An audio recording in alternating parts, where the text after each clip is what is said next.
It was over. After countless years of fighting death, fighting to survive, it was finally over. The crowd rejoiced around me, bodies swirling together as they celebrated. The cheers were deafening as I pushed past strangers, away from the throngs of people. I had to get out of here, out of these blood-stained clothes.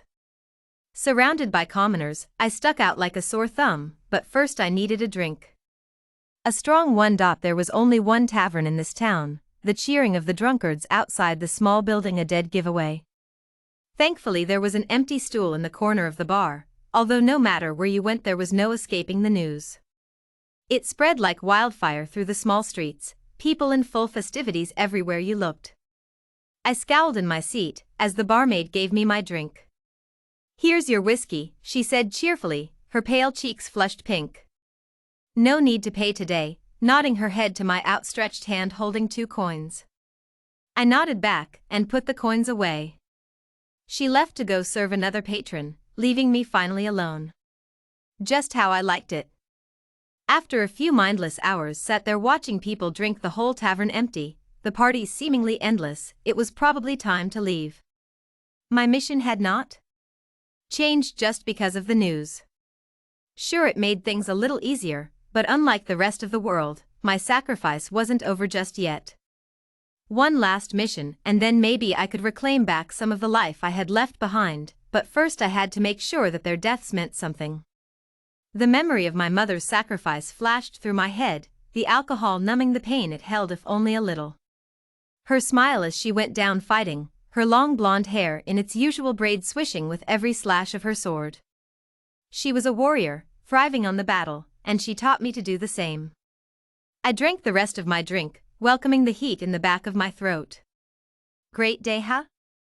She sat next to me, her scarlet red nails gripping onto the cup in front of her. She took a sip, her eyes searching my face.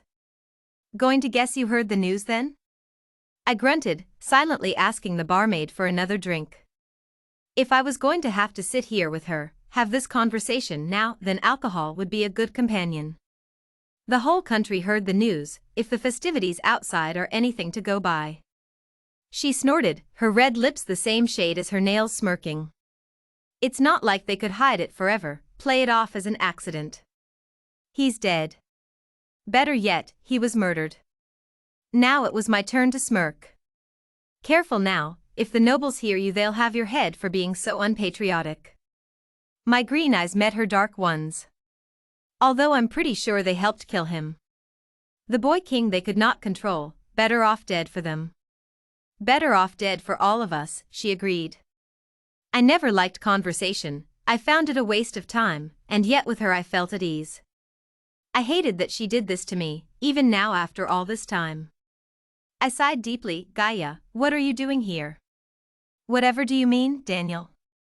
She feigned innocence, fluttering her eyelashes. "Can't an old friend say hello, and celebrate such a joyous occasion? The tyrant who sent our young to their deaths, who let innocent men and women die in his name, is dead. Drink up."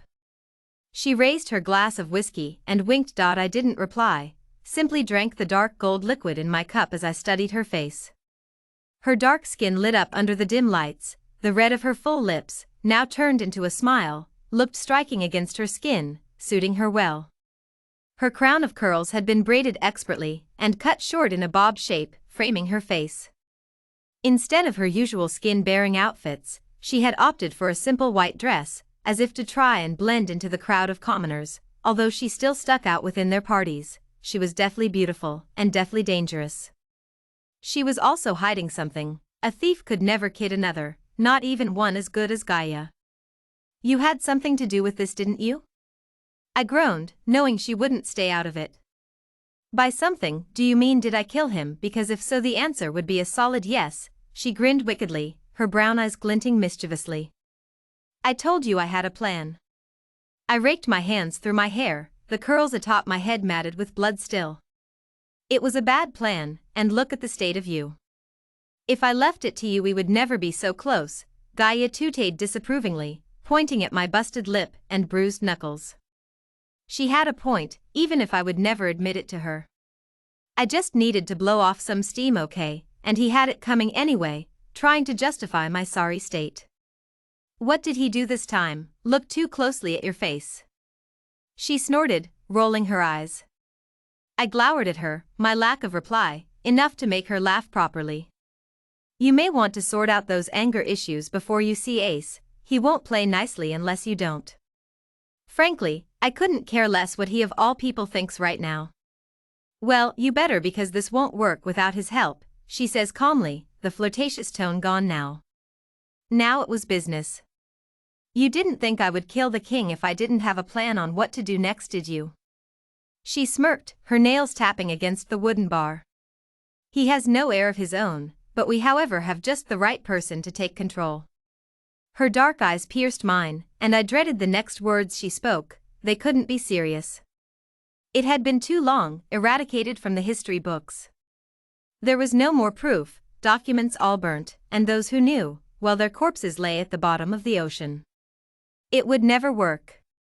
The heir to the crown is you, Daniel.